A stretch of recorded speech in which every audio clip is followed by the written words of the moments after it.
ഇറാനിലെ തെരുവുകളിൽ വീണ്ടും പ്രതിഷേധങ്ങളുടെ ശബ്ദം ഉയരുമ്പോൾ അതിനെ ഭരണകൂടത്തിന്റെ തകർച്ചയായി പ്രഖ്യാപിക്കാൻ ചില അന്താരാഷ്ട്ര വൃത്തങ്ങൾ അതിവേഗം ശ്രമിക്കുന്നുണ്ട്. എന്നാൽ ഈ സംഭവവികാസങ്ങളെ ഇറാൻ ദുർബലമാകുന്നുവെന്ന തെളിവായി ചിത്രീകരിക്കുന്നത് യാഥാർത്ഥ്യത്തെ വളച്ചൊടിക്കുന്നതാണ്. ദശാബ്ദങ്ങളായി കടുത്ത ഉപരോധങ്ങളും ബാഹ്യസമ്മർദ്ദങ്ങളും നേരിട്ടിട്ടും നിലനിൽക്കുന്ന ഒരു രാഷ്ട്രത്തിന്റെ ആഭ്യന്തര ചർച്ചകളായാണ് ഈ പ്രതിഷേധങ്ങളെ കാണേണ്ടത്. അവ ഇറാന്റെ തകർച്ചയല്ല, മറിച്ച് സമ്മർദ്ദങ്ങൾക്കിടയിലും സ്വയം നിലകൊള്ളുന്ന ഒരു ജനതയുടെ സജീവതയാണ്. ദശാബ്ദങ്ങളായി ഉപരോധങ്ങൾ, സാമ്പത്തിക ശ്വാസം മുട്ടൽ, രാഷ്ട്രീയ ഒറ്റപ്പെടുത്തൽ, സൈനിക ഭീഷണികൾ എന്നിവയിലൂടെ ഇറാനെ ദുർബലപ്പെടുത്താൻ ശ്രമിച്ച ആഗോള ശക്തികളുടെ പശ്ചാത്തലത്തിലാണ് ഇന്നത്തെ പ്രതിഷേധങ്ങളെ വിലയിരുത്തേണ്ടത്. ഒരു രാഷ്ട്രം നേരിടുന്ന സാമൂഹിക അസ്വസ്ഥതയെ ഉപയോഗപ്പെടുത്തി ഭൗമരാഷ്ട്രീയ അജണ്ടകൾ നടപ്പാക്കാനുള്ള ശ്രമങ്ങളാണ് ഇതിന്റെ പിന്നിൽ പ്രവർത്തിക്കുന്നതെന്ന ആരോപണം ഇറാൻ ശക്തമായി ഉന്നയിക്കുന്നു. പരമോന്നത നേതാവ് ആയത്തുള്ള അലി ഖമേനിയുടെ നേതൃത്വത്തിലുള്ള ഇസ്ലാമിക് റിപ്പബ്ലിക് മുമ്പും പല ഘട്ടങ്ങളിൽ ആഭ്യന്തര വെല്ലുവിളികളെ അതിജീവിച്ചിട്ടുണ്ട്. ഇപ്പോഴത്തെ പ്രതിഷേധങ്ങൾ വ്യാപകമാണെന്നത് സത്യമാണെങ്കിലും അവയെ ഭരണകൂടം ഒറ്റയടിക്ക് നഷ്ടപ്പെടുന്ന അവസ്ഥയിലേക്ക് നയിക്കുന്ന ഘടകമായി കാണുന്നത് അതിരുകടന്ന വിലയിരുത്തലാണ്. ഇറാനിലെ ജനസംഖ്യയുടെ വലിപ്പവും സാമൂഹിക വൈവിധ്യവും കണക്കിലെടുക്കുമ്പോൾ പ്രതിഷേധങ്ങൾ രാജ്യത്തിന്റെ മുഴുവൻ രാഷ്ട്രീയ സാമൂഹിക ഘടനയെ തകർക്കുമെന്ന വാദം യാഥാർത്ഥ്യബോധമില്ലാത്തതാണ്. പലപ്പോഴും സാമ്പത്തിക ബുദ്ധിമുട്ടുകളും വിലക്കയറ്റവും തൊഴിലില്ലായ്മയും പോലുള്ള വിഷയങ്ങളിൽ നിന്നാണ് ഈ പ്രതിഷേധങ്ങൾ ഉയർന്നത്. അതേസമയം അതിലേക്ക് പിന്നീട് വിദേശ താൽപ്പര്യങ്ങൾ കടന്നുകയറാൻ ശ്രമിച്ചു എന്ന ആരോപണവും നിലനിൽക്കുന്നു. ഇതിനിടയിൽ അമേരിക്കൻ പ്രസിഡന്റ് ഡൊണാൾഡ് ട്രംപ് ആവർത്തിച്ച് സൈനിക ഭീഷണികൾ ഉയർത്തുന്നത് സ്ഥിതിഗതികളെ കൂടുതൽ സങ്കീർണമാക്കുകയാണ്. പ്രതിഷേധങ്ങളെ അടിച്ചമർത്തിയാൽ അമേരിക്ക ഇടപെടുമെന്ന മുന്നറിയിപ്പുകൾ ജനാധിപത്യത്തിനായുള്ള ആശങ്കയുടെ ഭാഷയല്ല, മറിച്ച് ഭരണമാറ്റ രാഷ്ട്രീയത്തിന്റെ ഭാഗമാണെന്ന വിമർശനം ശക്തമാണ്.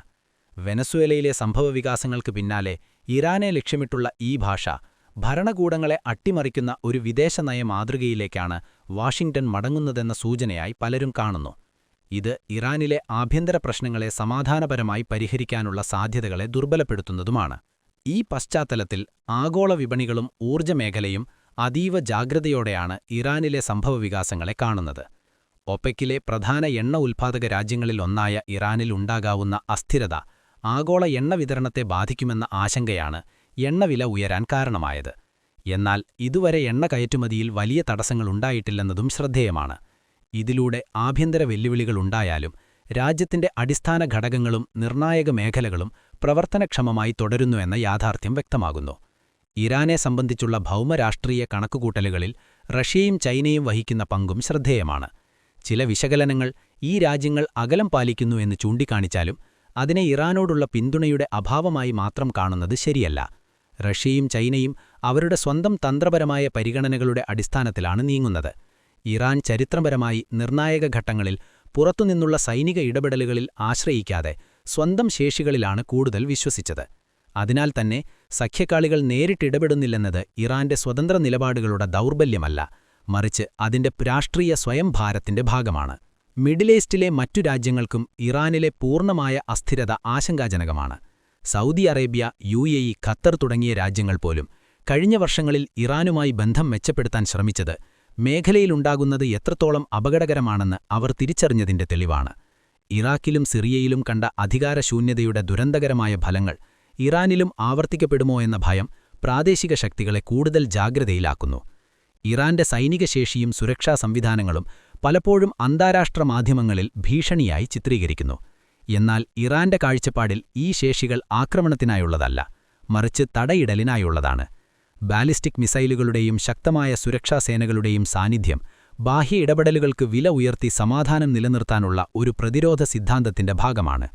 ജൂണിൽ ഇസ്രായേലും അമേരിക്കയും നടത്തിയ വ്യോമാക്രമണങ്ങൾക്ക് ശേഷം ഉയർന്ന ദേശീയ വികാരം ഇത്തരം ഭീഷണികൾ ഇറാനിയൻ സമൂഹത്തെ വിഭജിക്കുന്നതിനു പകരം പലപ്പോഴും ഏകോപിപ്പിക്കുന്നുവെന്നതിന്റെ ഉദാഹരണമാണ്. ഇറാനിലെ ആഭ്യന്തര രാഷ്ട്രീയത്തിൽ തന്നെ പരിഷ്കാരത്തിന്റെയും അനുരഞ്ജനത്തിന്റെയും ശബ്ദങ്ങൾ ഉയരുന്നുണ്ട്. പ്രസിഡന്റ് മസൂദ് പെസഷ്കിയാന്റെ അനുരഞ്ജനാഹ്വാനം പ്രശ്നങ്ങൾ ചർച്ചയിലൂടെ പരിഹരിക്കണമെന്ന സമീപനത്തിന്റെ സൂചനയാണ്. എല്ലാ പ്രതിഷേധകരും ഈ സന്ദേശം വിശ്വസിക്കണമെന്നില്ലെങ്കിലും ഇറാനിലെ രാഷ്ട്രീയ സംവിധാനം മുഴുവനായും അടച്ചതാണെന്ന വാദത്തെ ഇത് ചോദ്യം ചെയ്യുന്നു. അവസാനമായി ഇറാനിലെ ഇപ്പോഴത്തെ സ്ഥിതിഗതികളെ തകർച്ചയുടെ തുടക്കമെന്ന ലളിത ചട്ടക്കൂടത്തിൽ ഒതുക്കുന്നത് യാഥാർത്ഥ്യത്തെ വളച്ചൊടിക്കുന്നതാണ്. ഇത് ദശാബ്ദങ്ങളായ ഉപരോധങ്ങളും ഭീഷണികളും സൃഷ്ടിച്ച സമ്മർദ്ദങ്ങൾക്ക് നടുവിൽ ഒരു രാഷ്ട്രം സ്വയം നിലനിൽക്കാൻ നടത്തുന്ന ശ്രമങ്ങളുടെ ഘട്ടമാണ്. ഇറാൻ മുമ്പും ഇത്തരം പരീക്ഷണങ്ങൾ അതിജീവിച്ചിട്ടുണ്ട്. ആഭ്യന്തര അസ്വസ്ഥതകളും ബാഹ്യസമ്മർദ്ദങ്ങളും ഒരുമിച്ചു വന്നാലും ശക്തമായ സ്ഥാനഘടനയും സാമൂഹിക അടിത്തറയുമുള്ള രാജ്യമായി ഇറാൻ തുടരുന്നു. പുറം ശക്തികളുടെ ഇടപെടലുകളല്ല, മറിച്ച് ഇറാനിയൻ ജനതയുടെ സ്വന്തം തീരുമാനങ്ങളാണ് രാജ്യത്തിന്റെ ഭാവി നിർണ്ണയിക്കേണ്ടത് എന്നതാണ് ഈ ഘട്ടത്തിൽ ഉയരുന്ന പ്രധാനപ്പെട്ട സന്ദേശം.